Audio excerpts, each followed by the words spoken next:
people of the internet, welcome to another episode of the PlayStation Report. Thank you for coming back this week, returning listeners, and thank you for checking us out if this is your first time.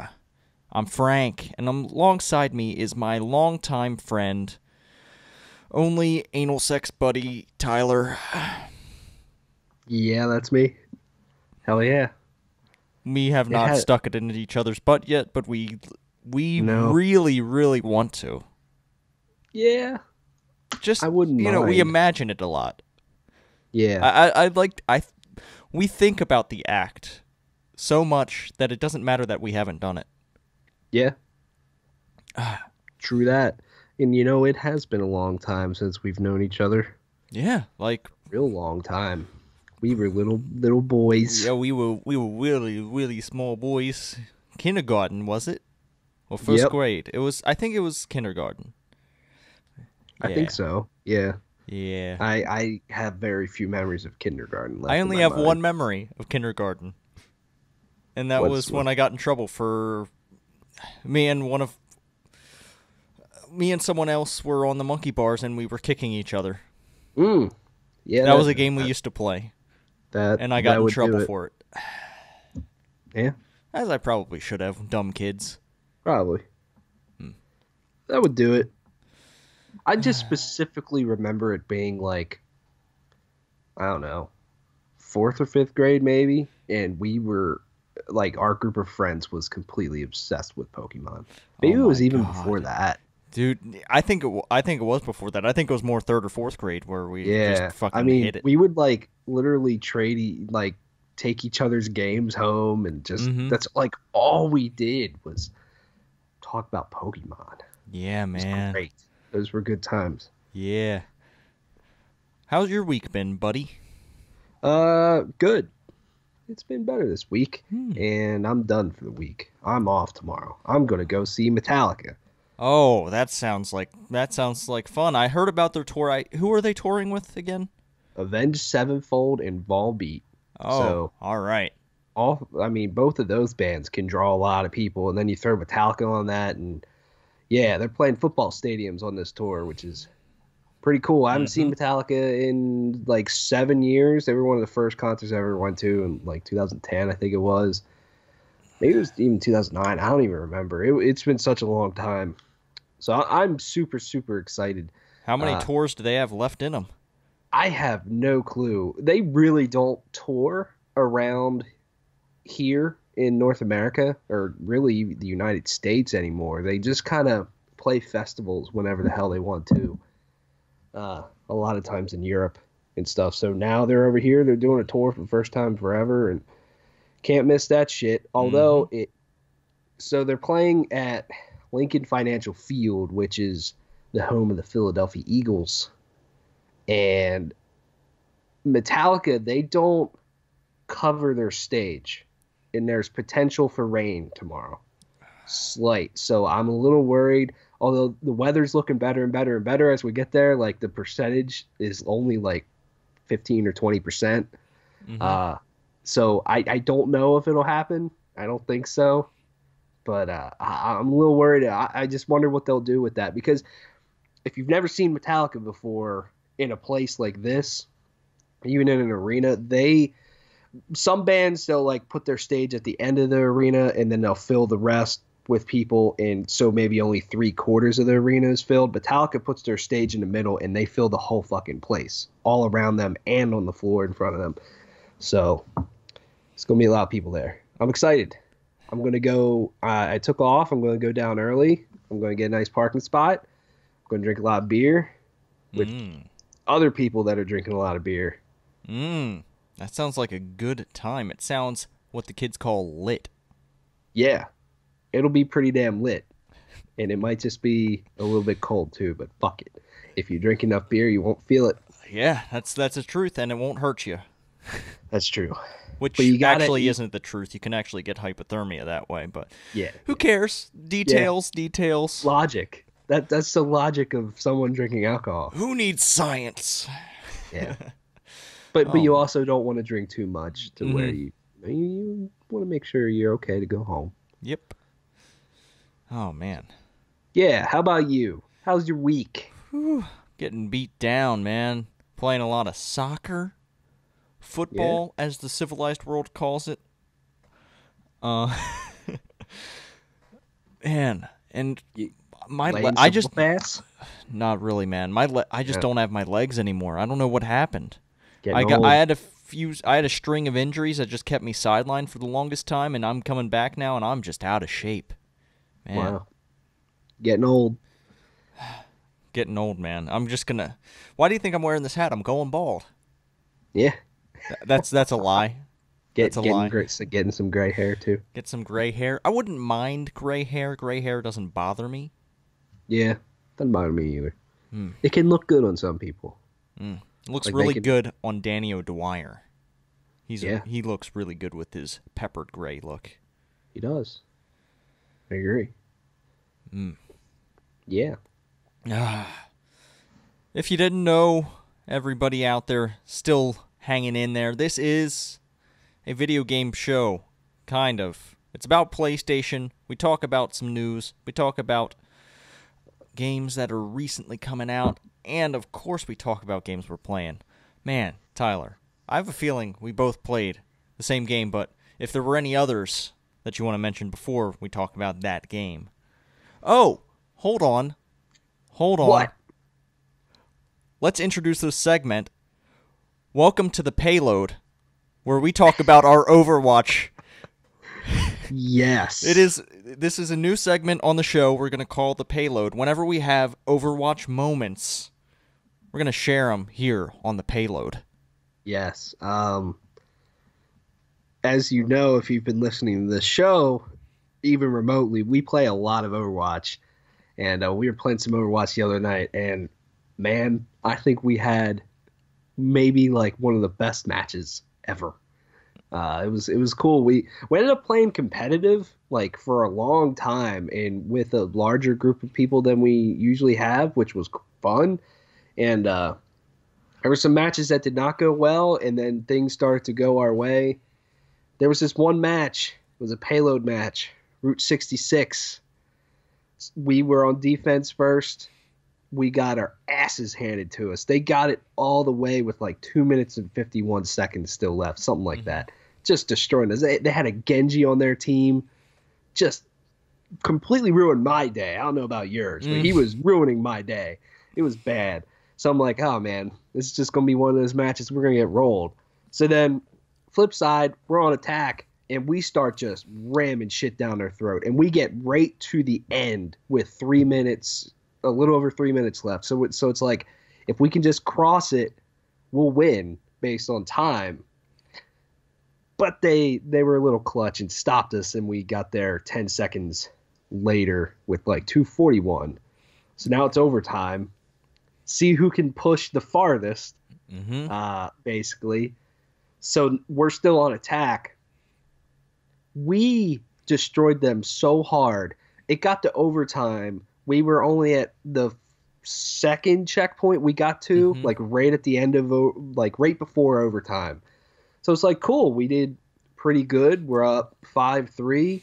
But we kept it alive. Yes, we came together as a team. It was unbelievable. There was a few times where it was like, all right, this is it. But we did really good. But we literally came together so well and gelled so well. Everybody was just so focused and on point that we ended up pushing it from, the second point to the final point and going all the way just in overtime. Then on the flip side, on defense, they didn't even get 10 meters. Man, that's how much we just rammed it down their throat. When in the beginning, they were destroying us, and we just killed them, man. That was like one of the most satisfying multiplayer matches I've ever played in my entire life. Maybe the most satisfying. I mean, that was wow. Yeah, it was really good, man. I wish I was recording it too. That would have been a good one to record, but yeah, a little bit too long for the. It was a little bit too long for the PlayStation share, and I didn't have my my Elgato capturing, so yeah, I was lost. I mean, after the match, we're all like excited, like, holy shit, can't believe we just destroyed them that bad, when we were actually kind of even in a weird way. But like the guy on the other team that was playing Genji switched out from Genji. I mean, he was on a roll, and that was probably one of the biggest moments of the game when it was all said and done. We were all like, why did that guy switch? He was just destroying us, and he probably could have been the difference maker if they would have stayed with Genji, but you could tell that they were just throwing shit at the wall, man. I felt like we killed almost every single Overwatch character there is. They were trying so many different things, and we just found the team and stuck with it. It was also extra satisfying because it's a competitive ranked match, which was cool. And at the end of the day, our ranking ended up being higher than what it was when we started, which is always a good thing. Which is abnormal because we've been stuck at the same spot for so long. Yeah, and I don't know about you too. I'm still nowhere near what I was last season either. Yeah, same. I mean, because we just got killed during the placement qualifying matches, so I'm still like let's clarify. 300 off. We got screwed in our placement. Yeah, that's matches. a good way to put it.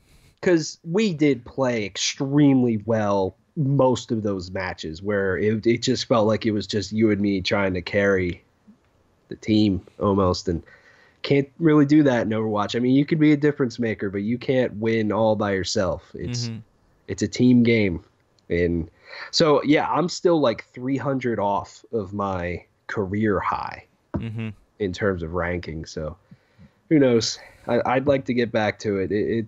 It was a tremendous time. And then even the match after we won that super thrilling match, we ended up really destroying on that one, making it all the way. Not as easy or anything, but then we shut the other team down before they can even activate the payload to start pushing in.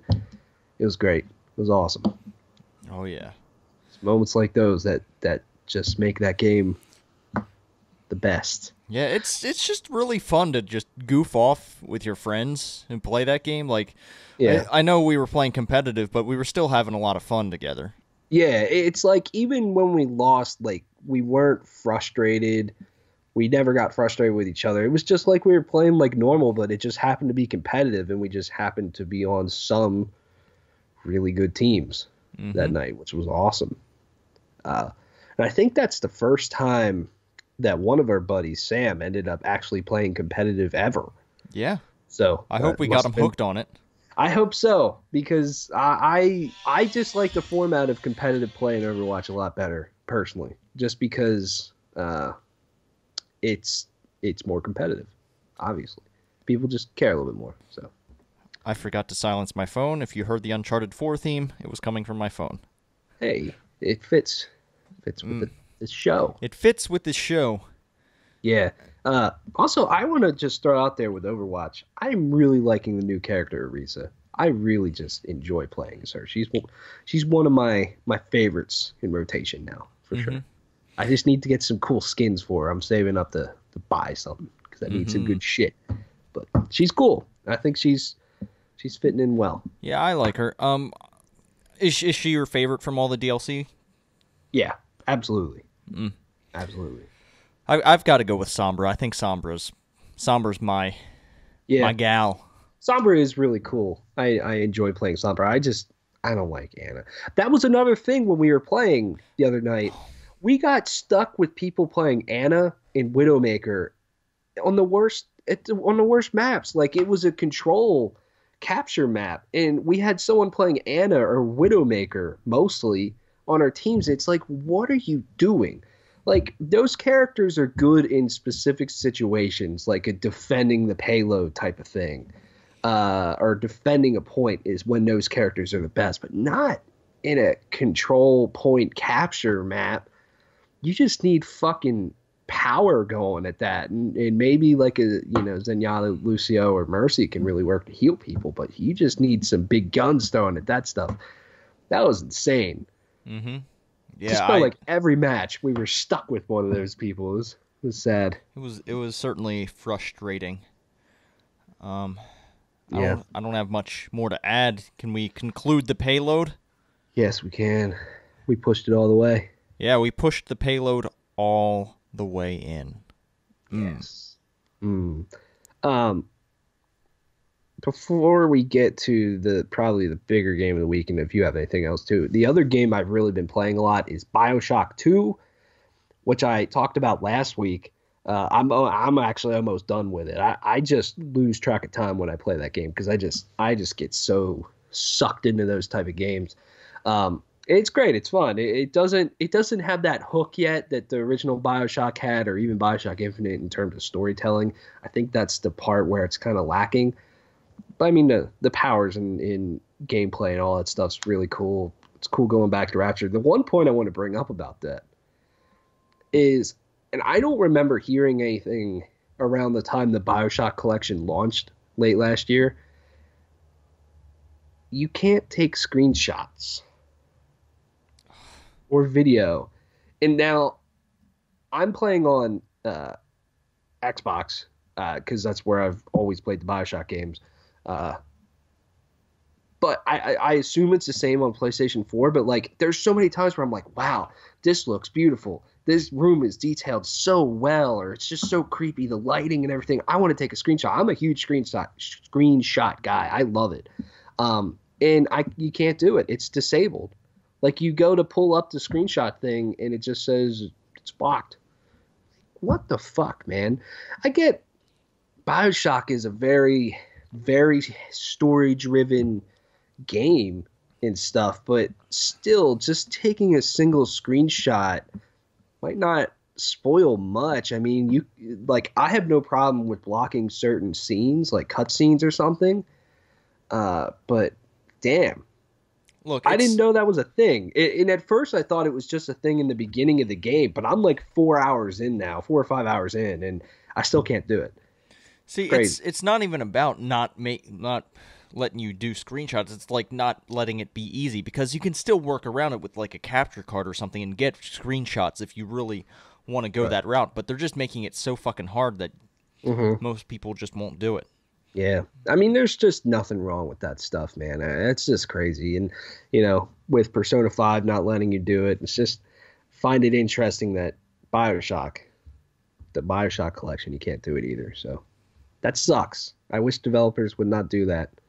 You know, just let people share their shit. And they share your game, and then people might see that and go, that looks really cool. I want to experience that. I just think it's almost like a free advertising tool in a way. And at the same time, it could harm you too. If people capture a glitch or something, you know, that could be bad, but it can go both ways, I guess. So that's all I've really been playing. Well, what are you up to? All right, so you mentioned Persona 5. That game fucked me in a good way yesterday, in that I started playing it at around 8 o'clock. Ended up playing about, let me count the hours. About 6 hours. I stayed up till about 2 a.m. playing Persona 5 because it's so fucking addicting. I beat the dungeon that I was on, and I've just been doing confidant stuff, making my friends happy. I want to say I've unlocked all the confidants at this point, but I'm not exactly sure. Yeah. But you get your bang on? Okay, so I trained in a way that I got my one stat up that I needed, so I can start pursuing the one character that I want to bang. I had turned down another character because they were like, I guess the stat requirement wasn't as difficult to romance them. So I got them to the point where like you make a choice whether or not you romance them, and I had to turn them down. Yeah. And it was hard because that person would have been my second choice. Yeah. But I'm going for my first choice. You can romance multiple people, but apparently there's a Valentine's Day event where it goes really badly if you try to romance more than one person. That sounds awesome. That's great. Are you past that Valentine's moment? Or? No. I think that's towards the end of the game. Okay. I got you. Are you close to the end of the game? Okay, so I look at the Little countdown. calendar. I look at the calendar in game, and I see that there are about, I want to say, 4 or 5 months left in the game, which means I think I am a little over halfway done. Wow. A little over halfway done. I've put about 61 hours in. That's a lot, man. That's a time sink in a great way.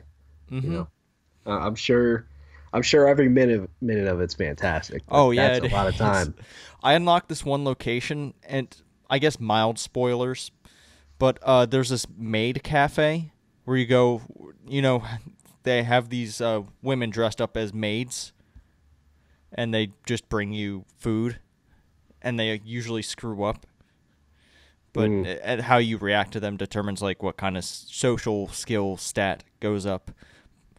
But yeah, that's a thing. Interesting. That's a thing. They have a maid cafe. It's a Japanese ass game, man. It's great. Yeah, it is. It's great. It's great that it's doing so well. Sounds fun.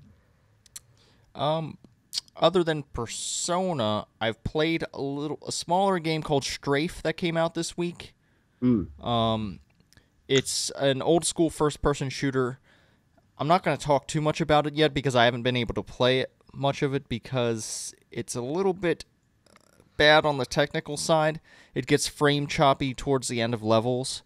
There was this one glitch where I was just falling through space forever.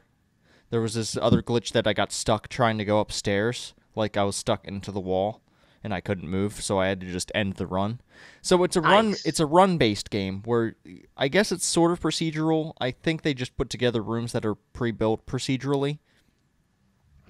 But yeah, you go in. It's very much channels like old school Doom. Like that's basically what this game is, just modernized. And I think it's pretty rad. It's just that I wish it performed better on PlayStation 4. Mm-hmm. And I'm going to probably report back when it does get a patch and see if it's fixed. Yeah.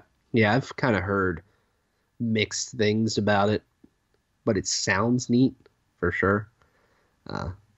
Is it challenging, like in a Doom way? Like, are you going around finding health packs and? It is. Like that? So how this works is that certain enemies you kill drop this currency called scrap. And if you're lucky enough, you can find a place to spend that scrap to either increase your health, buy some armor, some ammo, something like that. But I haven't been very lucky. I haven't gotten past like the first. I've gotten past the first area. I haven't gotten past like the second little area. I got you. Interesting. Yeah, I'd like to hear more when it gets better.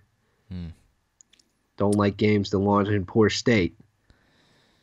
Maybe that's some foreshadowing to the next topic. You know what? I don't think that those things that are being said about this game we're about to talk about are necessarily all that true. I think What game we gonna talk about? We're going to talk about Prey. Let's do it. In which some people have been having game-breaking glitches or bugs that I have just not encountered or seen with other people. Like, it is a very rare case that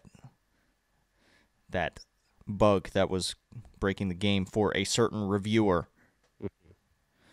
But I've enjoyed it. I've beaten it. How far have you gotten? I am 2 hours in. Okay, there's a massive gap. Yes. Okay. So have you met January? Not in person. Okay. You are really at the beginning. Yes. I'm about to find a doctor. A doctor? Dr. Nielsen or something.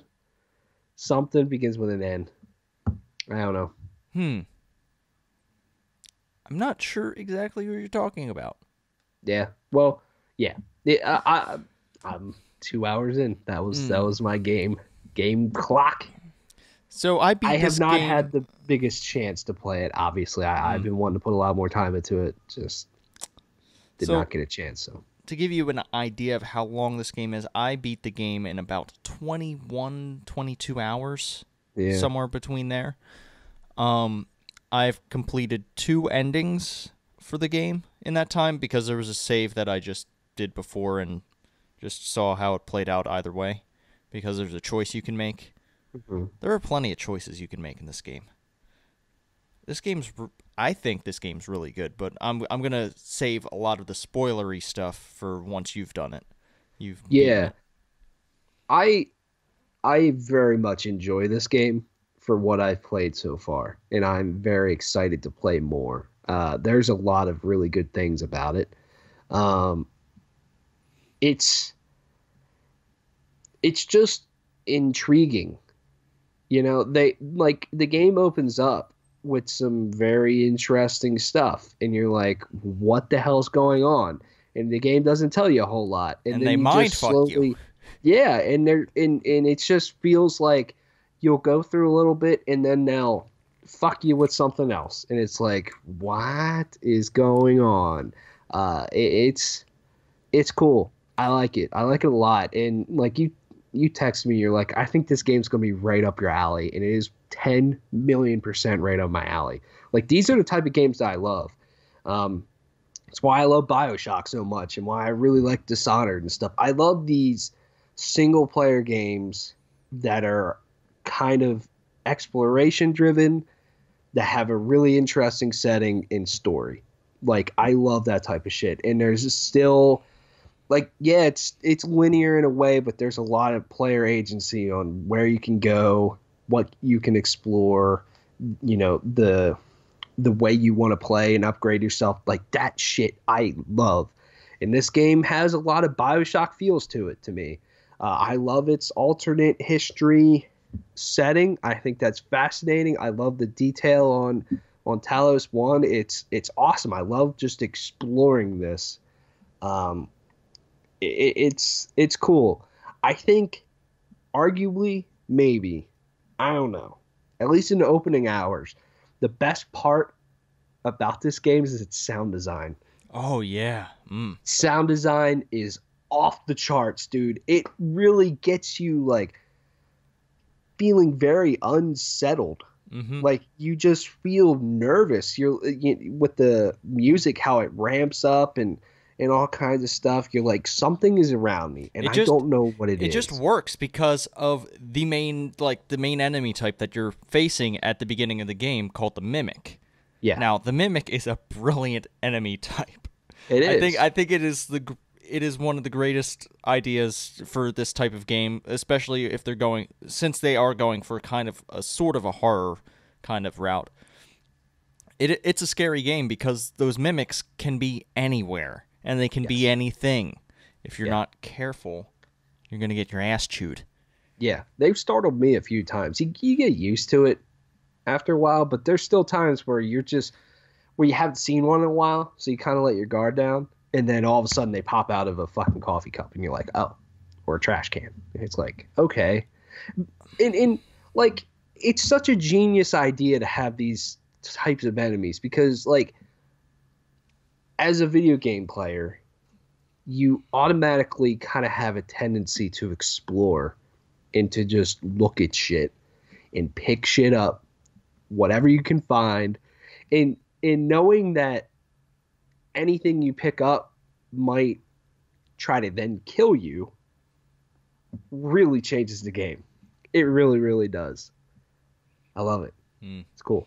So, I really don't want to spoil this for you, but have you encountered a mimic where you really didn't expect a mimic? Like, you thought the game was being mean because they tricked you into trying to pick up a mimic? No. I have encountered, I don't think it was, maybe it's still technically a mimic. It was more of a phantom, that type of enemy, where I literally could not kill it. Like, it was just fucking destroying me. And it would, like, I would try to freeze it with the glue gun so I could, like, beat the shit out of it or shoot it or whatever, and I would freeze it with my glue gun or whatever, and then it would just bust out and shoot these fireballs at me, and I'm like, whoa. I'm just going to run away from you, sir. I got what I needed in here. I'm out. I'll come back later. But no, I have not run into what you're talking about. Okay, well, just pick up everything. Just pick up everything. Okay. I don't know if that's good advice. No, it is. Man, I really want to tell you, but I don't want to ruin it for you, so I'm just going to leave it at that. Yeah. How brilliant is that glue gun, though? That's a really cool little thing that it's a cool tool, cool weapon. It's really a utility item. Yeah. Yeah, I like it. It takes a little getting used to because you kind of have to change your thinking a little bit with stuff. But when you kind of get used to what it can do, it's like, I can really, really get behind this thing. This is really cool. I like it. I like that it's both a tool used for combat and for exploration, which is cool. There was a point in this game where I had to scale like a really high up place, and I just used a glue gun to create platforms jumping back and forth between like the platforms I create with the glue gun, and I got up there. Yeah, it's awesome. Yeah. It's cool that because not only is exploration cool and intriguing and intense in this game, but the glue gun can kind of take it to a whole nother level because now, usually you would just look at a ledge and be like, I don't know if I can get there, or I'll find a way up there eventually. But now you can kind of think and be like, oh, no, I can get up there right now. Mm-hmm. That stuff's cool. Yeah, a lot of the base is really accessible to you if you can figure out a way to get there. Like, it doesn't really lock you behind too many doors. Like, there are some doors, obviously, where you need specific key cards or something, but even then, sometimes there's a way around it. It's just, I like how they leave it open for exploration. Like, they're not trying to ham-fist you in a certain direction too hard. Yeah, I mean, like I'd say go ahead. Like, there will be quests that'll tell you to go certain places. Yeah. But, like, if you want to just explore the station, a lot of the station is just opened up to you. Yeah. And you can, like, completely ignore and turn off the quest markers and stuff, which is cool if you don't want to have that on your screen as a distraction. I'd say the very beginning of the game, it's still intriguing, but it is a little bit slow. But once the game lets you go a little bit, which I would say probably takes about an hour maybe, that's when I feel it really starts to shine, why I'm so excited to keep playing more, because I know it's probably going to get better. And I'm excited to upgrade my dude. That's cool. You've seen 3 trees so far, 3 upgrade trees so far, right? Yeah. The only thing that I'm confused on right now, which maybe you can explain them to me, is chipsets.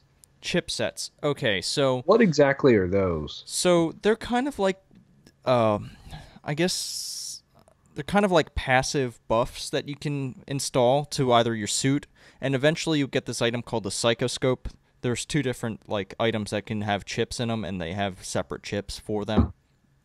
And your perks can increase the amount of chips you can put in each of one of those.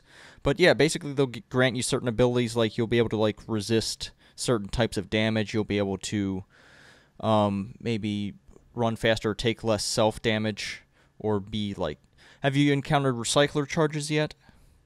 Yeah. There's one that'll make you immune to those, so you don't accidentally recycle yourself, although that is a trophy to recycle yourself. I did it. Yeah. But yeah, man. It's cool. Yeah.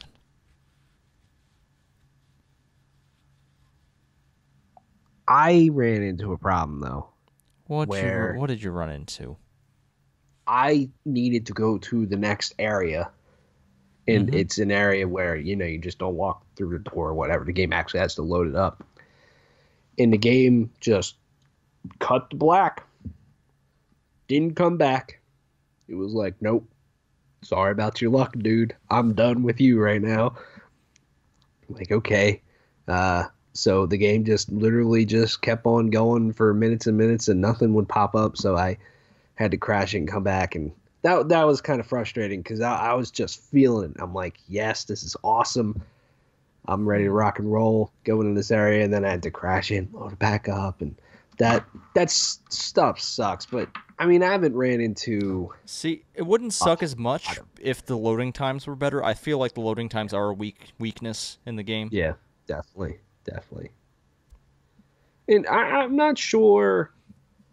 I'm not 100% sold on the combat yet either. Like, I think the glue gun stuff's cool, but that's the one part that hasn't really shined for me early on in the game. I don't know if it gets better, but it is kind of like I don't really want to fight anything. I want to sneak past stuff. Oh, too, because of resources and stuff. But I don't know. It's not the most fun thing. So. I think eventually it ramps up to a point where you feel competent. I never felt overpowered.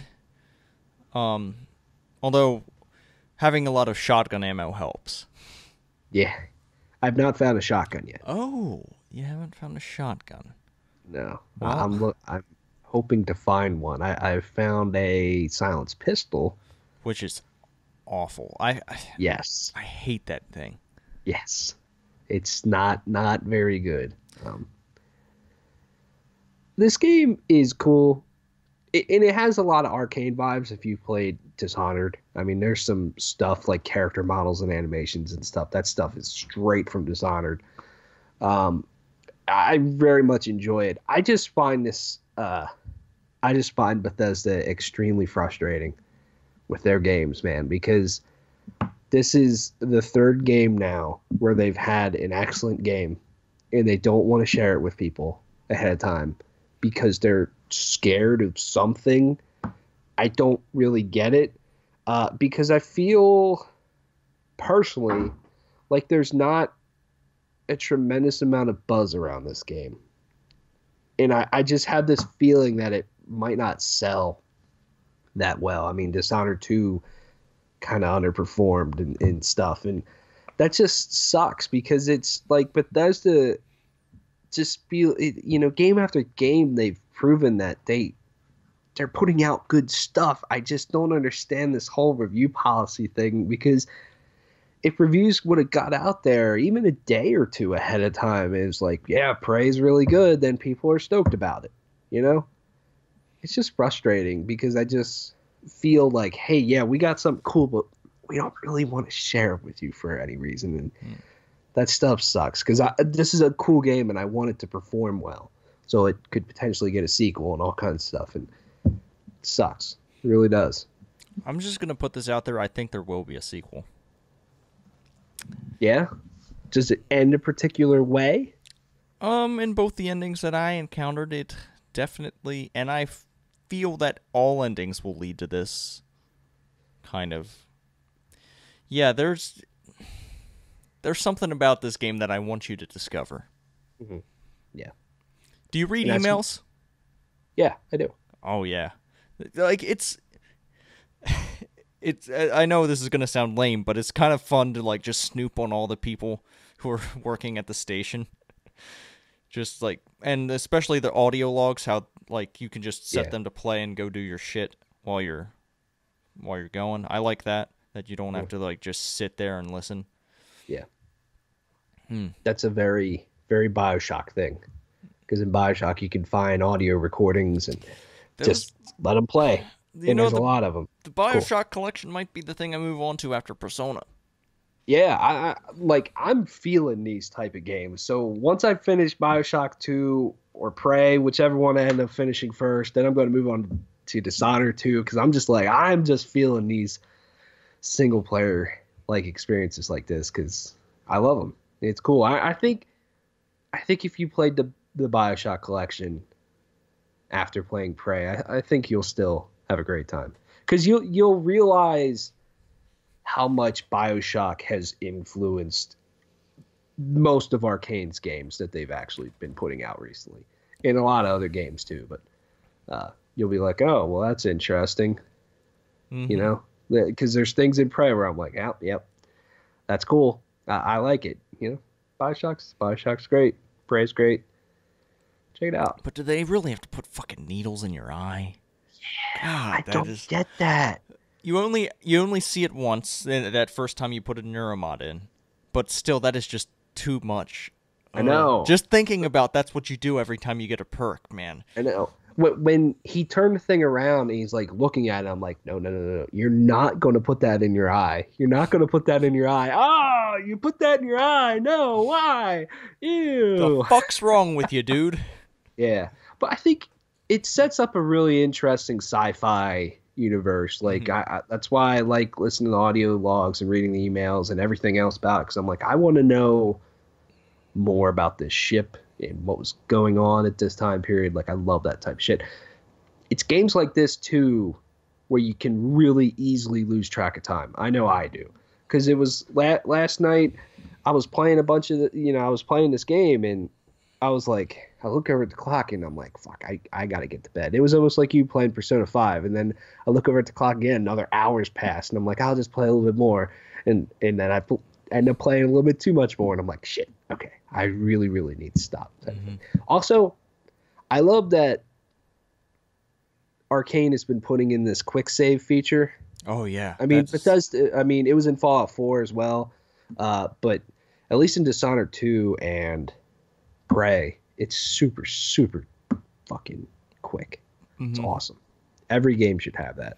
Every game should have it. Period. It's like you walk into a room, you're like, oh shit, hold on, let me quick save and see if I can do it this way. Yeah, exactly. It allows you to experiment and stuff, which is cool. When you die, the load times aren't bad. It's when you're loading into a whole nother area that the load times are like, dude, this is bad. It's cool. I'm excited to play a lot more of it. You haven't encountered any zero-G stuff yet? Not yet, no. Okay. I think the controls for that are pretty cool. It's just weird how you have to think about your body when you're in that, because you're not straight up and down. You're actually like floating like horizontally. Okay. That was just one thing that threw me off, where I was like, okay, I should be able to go that way, or oh no, or my feet, can I fit through there? No, you can fit through there. It's fine. It's fine. Have you used recycler charges to like clear paths? Not yet. Oh, shit. Okay. Have you used them on enemies? Yes. Okay. They worked? Yes. Did you like that? Yes. Mm. It was cool. It is cool. This game's cool. Yeah, this game is pretty damn cool. And I bought it digitally. Yeah. Which leads me to our first news story. PlayStation Network's top downloads for the month of April. And I'm going to open these up, and they're going to load. Okay. So would you like to kick us off with PlayStation 4? Yeah. PlayStation 4. This is a interesting list, gotta say. There's some interesting stuff on here. Number 20, EA Sports UFC 2. Number 19, FIFA 17. 18, Need for Speed. 17, Dishonored Definitive Edition. 16, Middle-earth Shadow of Mordor Game of the Year Edition. 15, Mass Effect Andromeda. 14, Elder Scrolls Online Tamriel Unlimited. 13, Horizon Zero Dawn. 12, Tom Clancy's Rainbow Six Siege. 11, Kingdom Hearts HD 1.5 and 2.5 Remix. 10, Ark Survivors Pack. 9, Ghost Recon Wildlands. 8, Outlast 2. 7, Minecraft PlayStation 4 Edition. 6, Rocket League. 5, MLB The Show 17. 4, The Last of Us Remastered. 3, Uncharted The Nathan Drake Collection. Naughty Dog had a good month. Mm-hmm. Number 2, Grand Theft Auto 5. And number 1 for the month of April, Persona 5. Okay, so what I'll say is Grand Theft Auto 5 and the Uncharted Collection, Last of Us Remastered, they were all on sale at some point. I know that. Yeah, but it's still crazy that Grand Theft Auto 5 is number 2. Like, that's just nuts. It's number 1 on PlayStation 3, but we're not going to read that entire list. Just wanted to throw that out there. Yeah, good for Persona 5, though, being number 1. That's awesome. Hell yeah. That is really good. Great game. Yeah. It's going to take a lot to knock it off my Game of the Year list. I'm already building that list, and it's only the first half of the year, and that's unheard of. Yeah. I actually haven't like put anything together, but when I think about the games that I've played and really enjoyed this year, I was like, man, this has been a hell of a year so far. I mean, just heavy hitters. Interesting. Ghost Recon Wildlands hanging in there in the top 10. Yep. People enjoying that. Not sure how I feel, but one day we'll have time to investigate. Yeah. I just personally want to spend a little bit less money than what it's on sale for right now. Yep. So that's just me.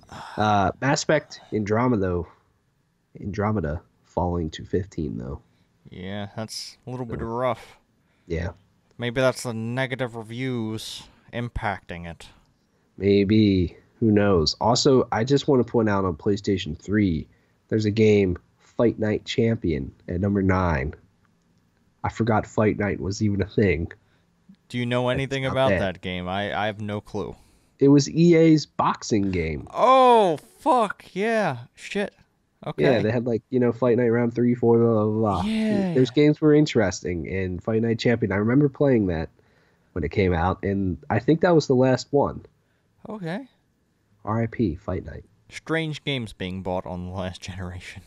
Yeah. Let's move on to the PlayStation Vita games. There are 10 games on this list. I'll count it down from 10. Here we have Skullgirls, Second Encore at the 10 spot. At number 9, we have Oddworld, Stranger's Wrath HD.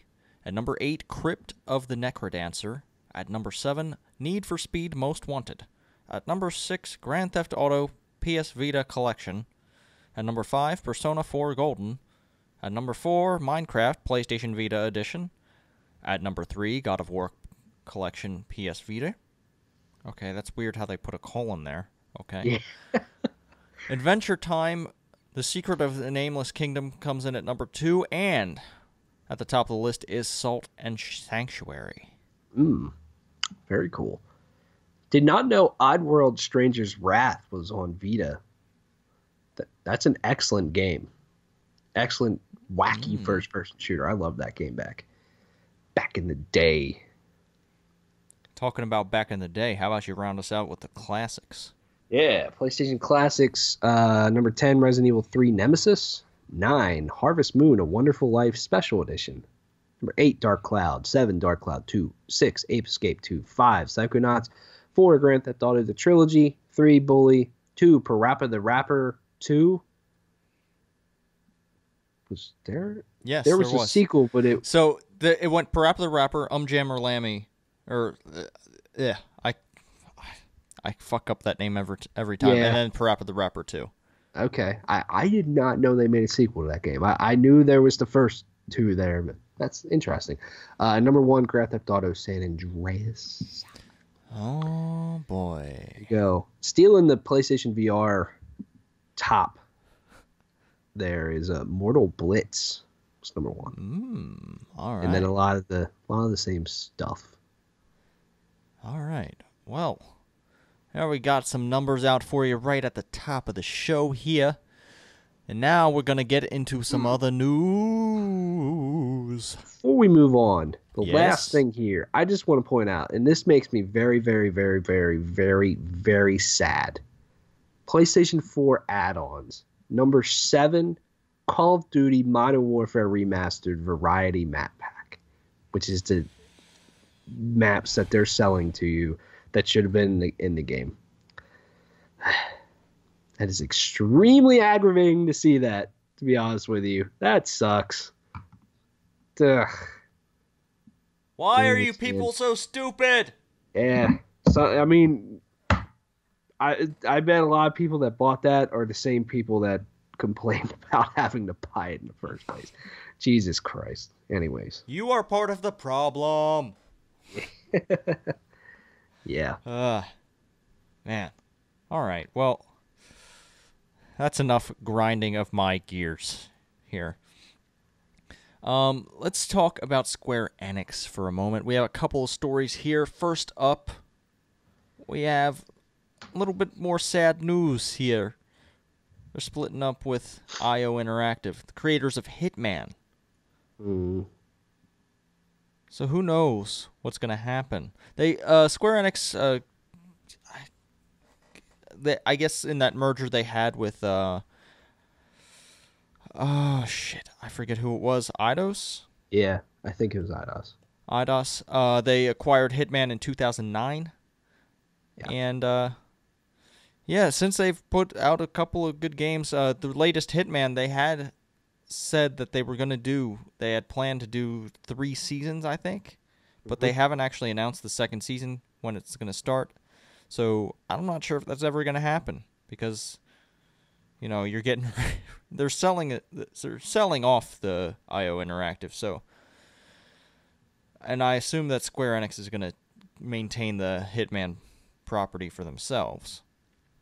So, yeah, that kind of leaves it murky waters, kind of. Yeah. They said, this is just goofy.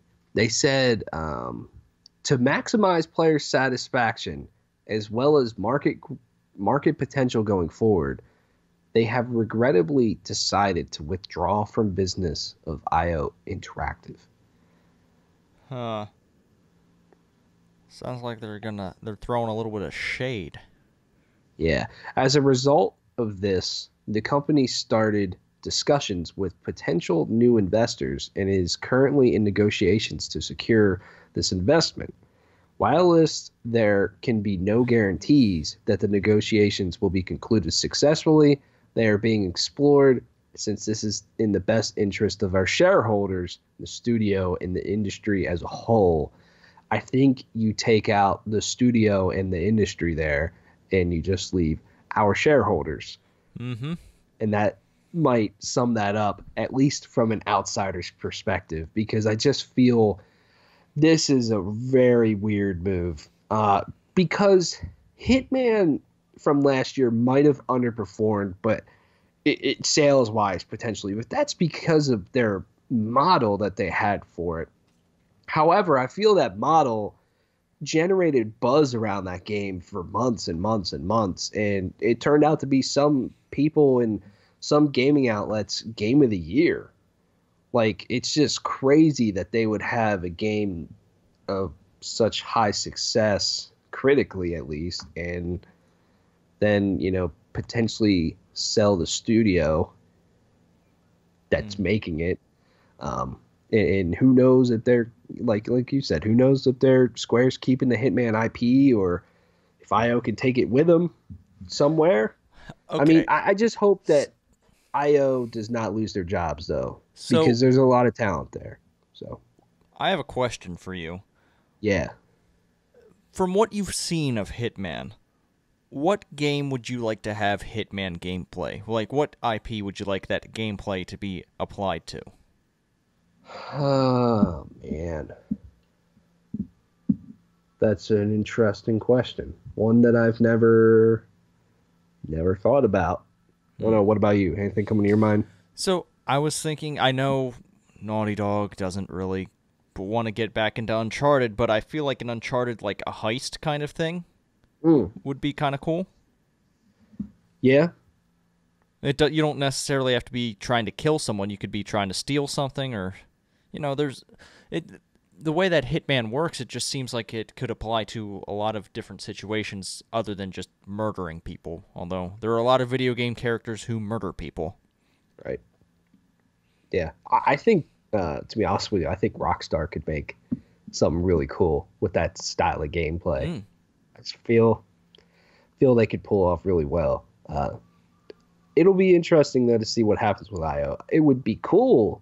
I mean, they're great at making Hitman. Those games are great and stuff, but, like, they haven't really made anything different in a while. So maybe someone scoops them up. They can make a new IP. Who knows? I don't know. They'll make a children's game next. Yeah. After having Agent 47 just murdering the fuck out of people forever, they're going to go kid-friendly. Yeah. It's a shame. It's just really, really weird. And they say it's about money. Let's talk about money for a second with Square Enix. They had a record high in sales last year. But you want to know why I think that's probably not enough? The marketing budget they had for Final Fantasy 15. That probably canceled out their record high sales. Maybe. Oh, man.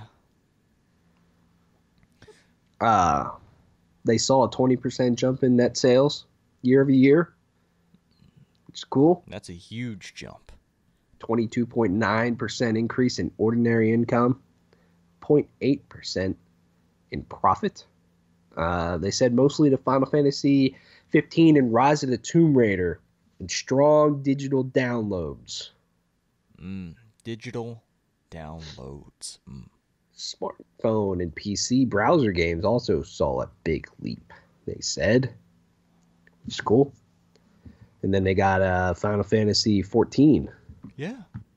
They're having an expansion coming out here soon. Yep. Man. Yeah. It doesn't make sense why they're getting rid of IO. That's all I have to say. Right. They're doing good. It really doesn't. All no right. mention here of Hitman, or we kind of already have heard about this. Deus Ex Mankind Divided did not perform well either. But yeah, I would be curious to see the marketing budget that they had for Final Fantasy 15 and how much that actually cut into these profits. Because they're saying record high sales. They didn't say record high profits. Yeah, I'm just going to put this out there. If you have an event to announce a release date that eventually gets delayed, that's probably not good. No, definitely not. Oh, God. And that was a huge-ass event, too. That was like, what, 2 or 3 hours? It was a while. Man. Those things are not cheap to put on either. All right, well, I think I've had enough. I've had enough of Square Enix's shit. Let's go dig in the shit of EA, and specifically Bioware now. Yep. So this news makes me very sad inside, and it makes me actually angry at a certain property that everyone else seems to love. So let's get into this. BioWare taking a break from Mass Effect. Yeah, you heard me. Yes. They're just going to stop doing it for a little while. And I don't like that. Some people got moved around. A lot of the team got moved to EA's Motive Studios, which is working on, I think, Star Wars Battlefront 2. Yep. Single player. Yeah. That's I want to say something. I'm going to say it. Star Wars is ruining EA's IP. There, done. I said it. Maybe. It is too much of a resource draw for them to maintain their own IP and then work on a quality Star Wars product. Yeah. And when you have something like Star Wars that you know is going to sell a lot more, that's kind of not a hard decision for a company like EA to make. Oh, man. It just sucks for anyone who... It sucks for me. It sucks for other people like me. I know there aren't that many because I'm the greatest, but it just... I hate it. I hate it. I hate it. I hate it with every fiber of my being. Keep Star Wars. Just don't... If you're going to do Star Wars, don't fuck up your other things too. It's just I hate it. And the impact is felt even further with BioWare delaying their new IP. Yeah. So BioWare Montreal handled Mass Effect Andromeda, the majority of it. And like you said, a lot of people moved over to EA Motive, but BioWare Montreal will not be developing their own game anytime soon. They went back to BioWare Support Studio. Yeah, to be clear, BioWare Montreal was never really a primary studio. They just got called up for this. And we're like, hey, you better do a good job or we're not going to make another one of these. Yeah, exactly. And you kind of saw this coming. We kind of talked about this, a few weeks ago. We were just kind of worried that Mass Effect Andromeda won't get a sequel because this game probably underperformed sales wise and obviously did critically. And that's probably an easy decision for EA to make. And it sucks because it's, not really what the fans want. And I think people that didn't enjoy Mass Effect Andromeda are still probably sad because they know the potential that Mass Effect has that will not be utilized anytime soon. They didn't say that BioWare is completely done with Mass Effect and they're never making another Mass Effect game. It's just, it's not in their short-term plans, I guess you could say. They're focused on their new IP and whatever comes next. I tell you what, man, that new IP better be pretty damn good. Yeah, it's getting pushed back to FY19. It was originally slated for a 2018 release, but yeah, it's got pushed back. I don't think we'll actually see this at E3. I don't think we'll see that this year. I think that'll wait till next year, see E3. I don't know. Because FY19, I think fiscal year starting, I want to say it's this September. Fiscal year 2019 would be April 2018 to March 2019. So the reason I screwed that up is because the government does really shitty, weird ways to track the fiscal year, and it's really dumb. They originally said that it would be out in this fiscal year, but it's not going to be a thing anymore. But it better be pretty damn good if they took right now what is their biggest property and put it on their support studio and not their main studio.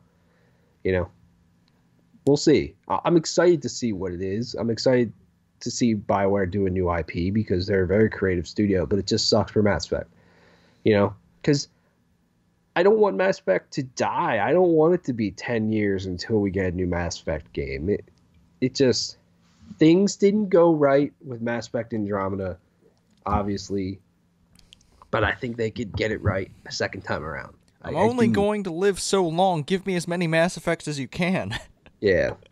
And the Star Wars thing doesn't surprise me. I mean, we talked about Star Wars Battlefront 2 when it was announced, and there's 3 studios working on different parts of that game. That is a massive resource sink for EA to put that game together to hopefully the quality that everybody's expecting. And they probably need anybody that they can get, to be honest with you. So ripping people from BioWare Montreal over to EA Motive, it's business. It sucks. But it's something that happens. Let's talk a little bit about that business over the EA man. Yeah. So Battlefield 1, 19 million players. Wow. That's a big game. It is. And EA set their sales record for fiscal year 2017. They set it was the you know what I mean. But yeah. Man. So they hold on. I'm trying to look at the numbers here. So okay, so their digital sales were $3.034 billion in digital sales represented 61% of total net sales. Wow. Up 20% year over year. So here's the thing. Digital is growing. Digital is just absolutely growing hugely. And we'll get a little bit into that later on. We have some stats about games in general. But yeah. It's huge. That's a lot. BioWare Battlefield, that doesn't surprise me. So to put Battlefield 1 in perspective, it had 50% more players than Battlefield 4 in the same time period. That is a large chunk. That would mean that there, in the same amount of time, Battlefield 4 had about 10 million players? Mm-hmm. Yeah. Something like that. Oh, man. Oh, boy. Oh, yeah. Boy. It makes sense. think they're probably going to set another sales record this year with their Star Wars properties, or in the like maybe not necessarily this year. We don't know if all their Star Wars games are. I'm not sure when they're all slated to come out. But man, you want to slap a name on something and sell even more. That's Yeah. I mean, Star Wars Battlefront, the first one, wasn't the greatest game, and the last I heard, it sold 14 million copies. That's a lot. And if Battlefront 2 is even remotely better, I see that number increasing. So, and I imagine, this is 19 million players that have registered, I guess, and played in Battlefield 1, but you got to imagine, even in terms of sales, that number is still really, really good for Battlefield 1.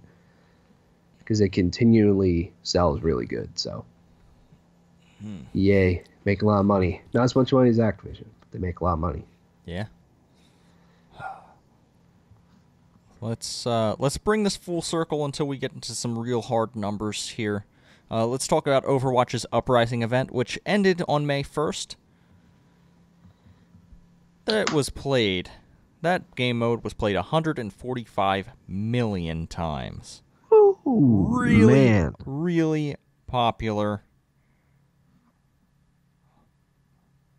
Oh, man. Okay, I wonder how this compares to any of the other events in terms of how many matches played. I imagine I haven't heard anything about the other events. I've only heard about this one, so I imagine this one might be the best in terms of stats. But yeah, man, and it was a good event. I think it was solid. Yeah. I think co-op is the way to go with some of this stuff. At least a segment of this stuff. If they want to do more multiplayer stuff, I think we should get a new map sometime because it's been a while for that. Yeah. But I welcome co-op multiplayer. It's fun to just shoot up some bots. Mm-hmm. Yeah, it's fitting for Overwatch, which I find this stat to be interesting. That out of the 145 million matches, the enemy won 78 million times, whereas the players won 67 million times. So a lot of people we contribute to that number a little bit. We tried so hard. We got so far. Yeah, we got a little bit far. We didn't get that very hard when we we didn't get very far when we played on hard. We definitely got hard at some point, but yeah. Exactly. 8.5 billion Omnic droids were destroyed. It's a lot. I wonder how much metal that is. I wonder someone out there probably has calculated that. Yeah. 815 million loot boxes were awarded. I don't know how many of them were purchased. I bought 5 of them. I'm not sure if I bought too many Omnic ones. I basically got the Diva winning victory or the highlight pose that I wanted. Yeah. And then I was like, you know what? I'm good. I ended up getting that out of the last loot box that I received for that event. I was really excited. Good. Good. The easiest difficulty was won at a rate of 75% of the time, where the hardest difficulty, the legendary difficulty, was only beaten 0.6% of the time. Jeez. I mean, playing on hard was like, wow, you really got to be on your A game. I can't even imagine playing on that difficulty. That's crazy. Yeah. In other Overwatch news, though, it's apparently going to be getting a Game of the Year edition really soon, as well as an anniversary event. All right. I look forward to both of these things. Maybe not the Game of the Year edition, but, Yeah. That's cool for people who haven't hopped in yet. I wouldn't have been in if you guys didn't drag me in, but hey, I'm glad you did. Yeah, I know. We've had a lot of great times and many more to come, I'd imagine. I want to get to level 100. I'm getting there. I'm like 91, maybe I'm 90. I'm not sure. I'm almost there. I want I'm prestige, a little bit I guess it is. back.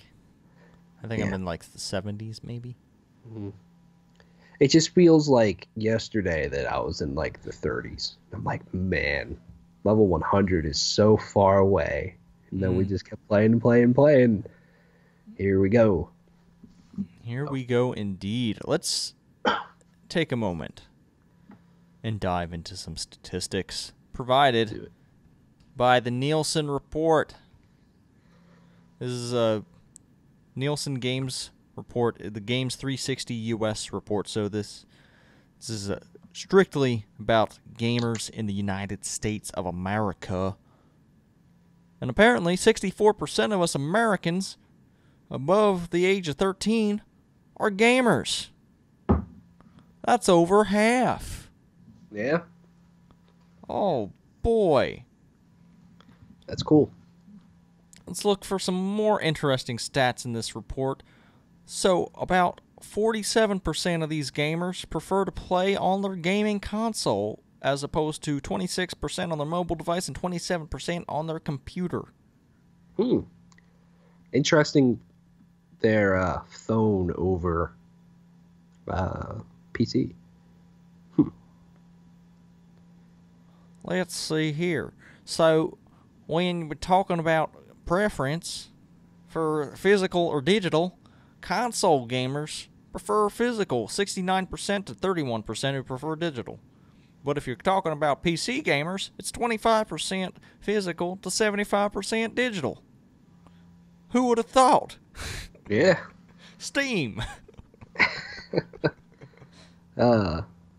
The general population of people that play games has gone up year over year over year, which is great. It's up to 64%. That's awesome. That's honestly a lot more than I would have thought. But when you think about it, games are a very broad thing now. So, I mean, just about anybody plays games, so. Okay, so social media. Now we don't have to talk about social media. That's kind of weird. Okay. So, all right. So that isn't a surprising fact, but 94% of esports fans are gamers. So there's actually 6% of people out there who just like watching esports but don't play games. Wow. Let's talk a little bit. I actually can't picture someone doing that, but it's interesting. Maybe someone who like can't physically play games. They like games are very inaccessible to them. Maybe. Yeah. Esports fans. 77% of esports fans are men. 23% are women. Oh boy. Oh boy. Man. All right. So here are some questions. No, actually, I don't know if I want to cover any more of these stats. I don't know. Virtual and augmented reality. Which of these following VR/AR devices, if any, have you ever heard of? Wait, it doesn't say that.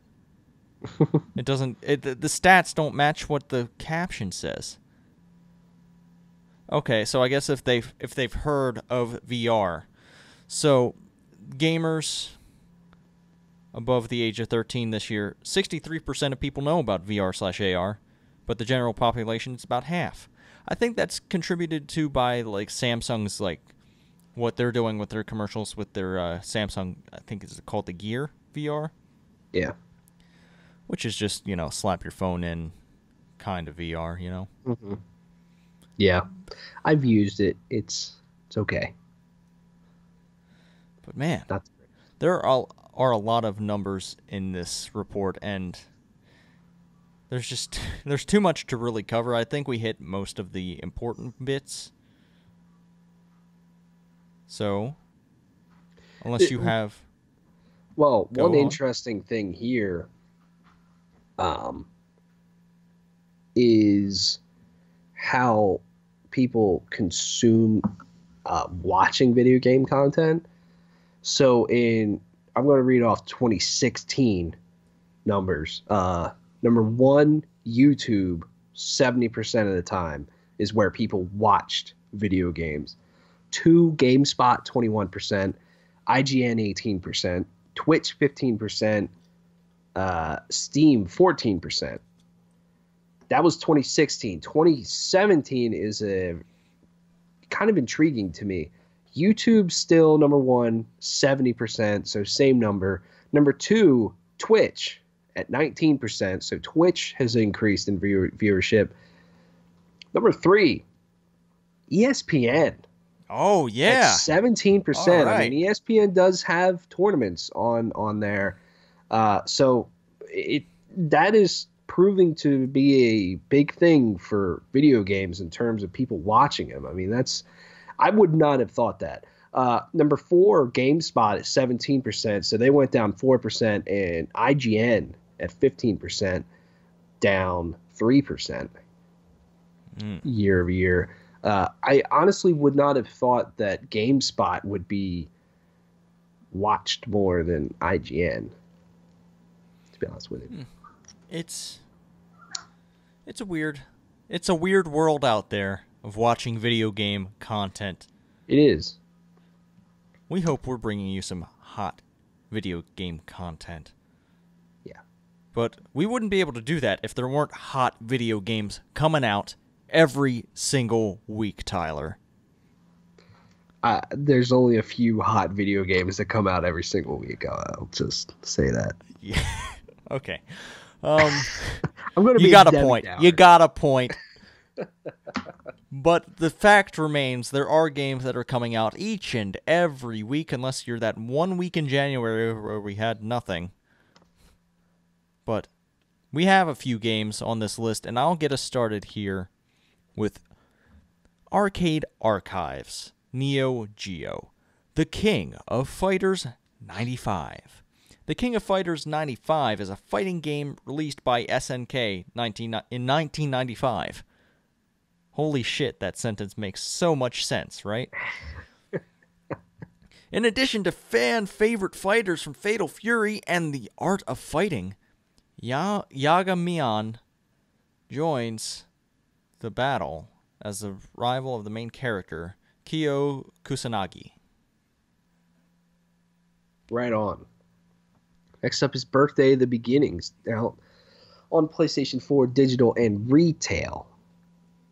From legendary creator Mr. Yasuhiro Wada comes Birthdays the Beginning, a unique sandbox game where you shape the world and give rise to diverse and unique life forms. Experiment as you please and witness the birth of an entire ecosystem. This game's not getting great reviews.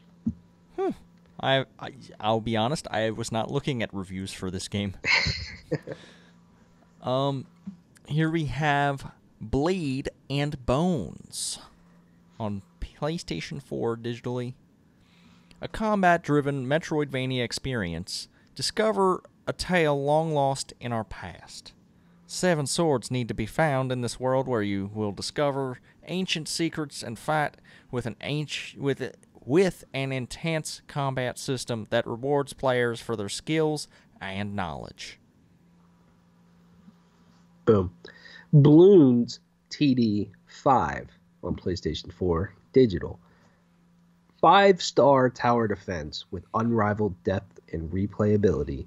The Bloon are back, and this time they mean business.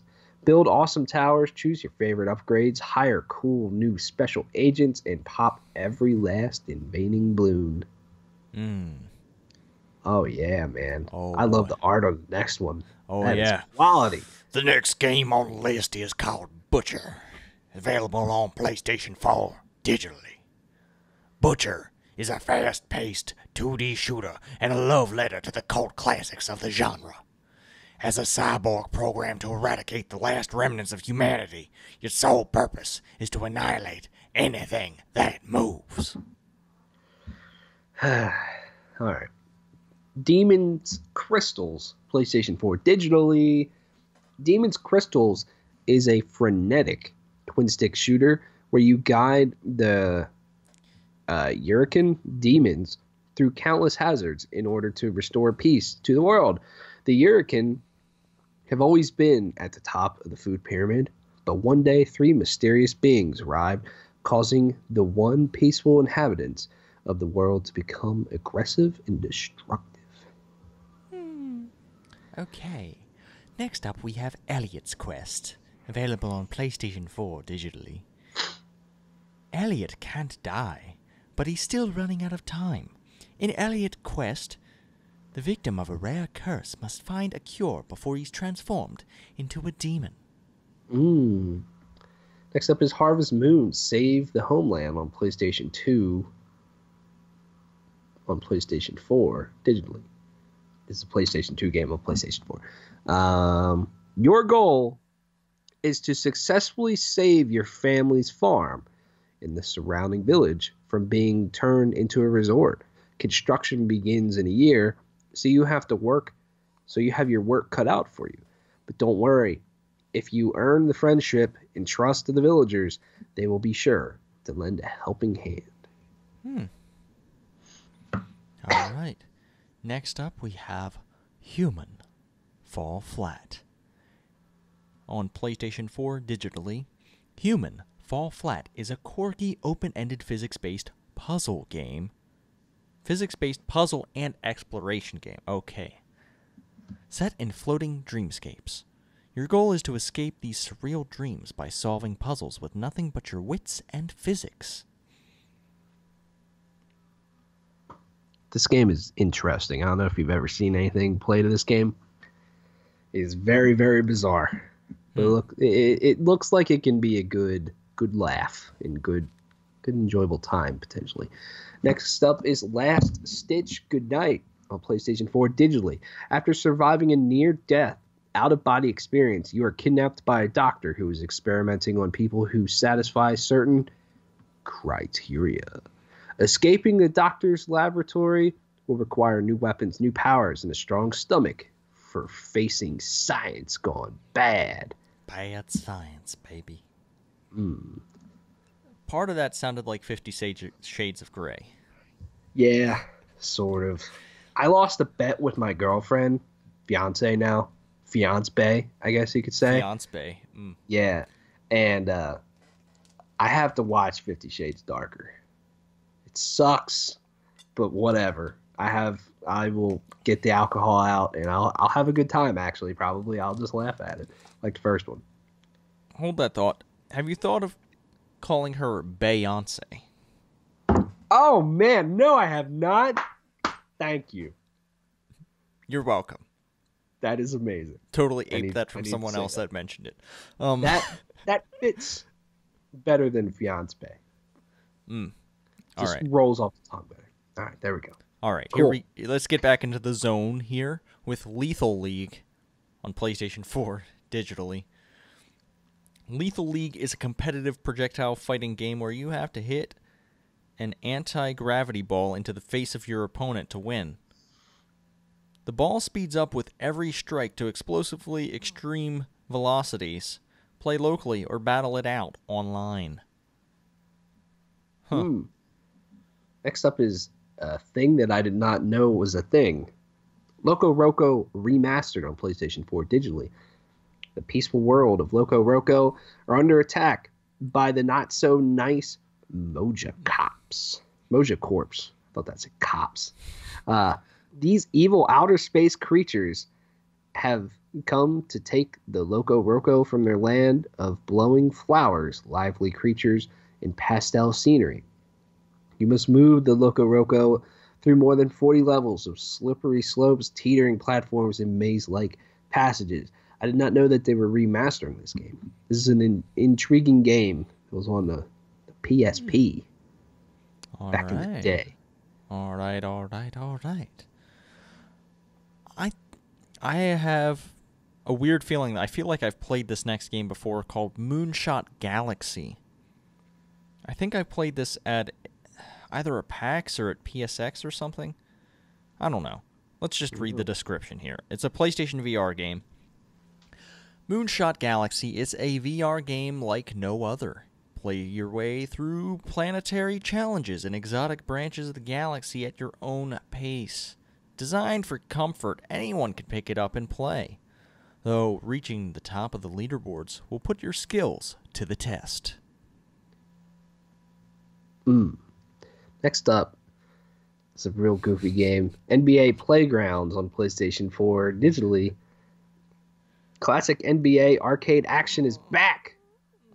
Take your A game to the playground and beat the best in high-flying 2-on-2 basketball action. Practice your skills offline, play with up to 3 others on your PS4, or take your talents online to posterize your opponents. Posterize. That's when that term comes from when you dunk someone's face. When you dunk on someone and they make a poster out of it because right. That's a cool thing to do. Yeah, there you go. Posterize your opponents with acrobatic jams and ridiculous displays of skill. This is like NBA Street and NBA Jam. Is that Allen Iverson on the cover? I believe so. Huh. Did you ever play the NBA Street games or NFL Street? Oh, I remember playing No, shit. I don't remember. No, I played this one. I think it was called NBA Ballers. It was a weird, bad game, but no, I haven't actually played any of the Street or Jam games. They were great, especially NFL Street. I really miss those games. They're fucking awesome. Anyways, all right, here we have Polybius on PlayStation VR digitally. Polybius is the latest trans shooter from the creators of Tempest 2000 and TXK Llamasoft. Great description. Next up is Resident Evil Code Veronica X, which is a PlayStation 2 game you can buy on your PlayStation 4. Raccoon City was just the beginning. Claire and Chris Redfield's nightmare continues as the siblings fight to survive against zombies and other monstrosities within Umbrella's deadly facilities. Explore the mysterious Rockford Island facility in the freezing Antarctic base for clues, exposing the Umbrella Corporation's sordid goals and the truth behind the mysterious and unsettling Ashford twins. You can play a lot of Resident Evil games on PlayStation 4. So there you go. Yeah. This is just another one. And here we have Revenant Saga, available on PlayStation 4, PlayStation 3, and PlayStation Vita digitally. Become a Revenant and find the truth beyond revenge in this gothic fantasy RPG with stunning 3D battles. After being turned into an immortal being known as a Revenant, and learning of the existence of a demon within him, Albert sets out on a journey to make the person who did this to him pay with their very life. Wonder if Leonardo DiCaprio is in this game. Don't know. Next up is a game Frank mentioned earlier. This is actually the last game for the week. Strafe on PlayStation 4 digitally. Strafe is a roguelike first-person shooter pushing the limits of computer-generated photorealism in hardcore sci-fi action into unimaginable territory. Is that a true statement? Most of that statement is true. Okay. I believe saying that it took hardcore sci-fi action to into unimaginable territory, I think that's a little extreme. And it's not computer-generated photorealism, no. It's only about a third of these things. Well, that's unfortunate. It is a roguelike first-person shooter. Forget the rest. Yeah. If you want PlayStation Video, you can watch Get Out though. And just want to throw it out there. And if you want to watch a whitewashed film, thanks to Hollywood, you can watch The Great Wall. Yeah. Boy. That doesn't even look good. No, it doesn't. Not at all. Well, I think that's all we really have for you guys today. Yep. We're actually rolling a little bit later than I thought we would. Which means I need to work my ass off here in a minute. So if you want to send in questions, you can do that PlayStationReportPodcast@gmail.com, or tweet us at PSReportPodcast. Do any of those two things. Leave us reviews in your podcast service. Leave us comments on the YouTube video if you're watching that. Subscribe to either of those things. That would make us really happy. Share it with your friends if you think they might like the show. And man, you can find... Oh, wait, we have to talk about us. You can find me at the Arctic Sloth. You can find him at Plugged On Vids. Yeah, That's this YouTube channel that you might be watching it on. They do other things, like music and movies and shows.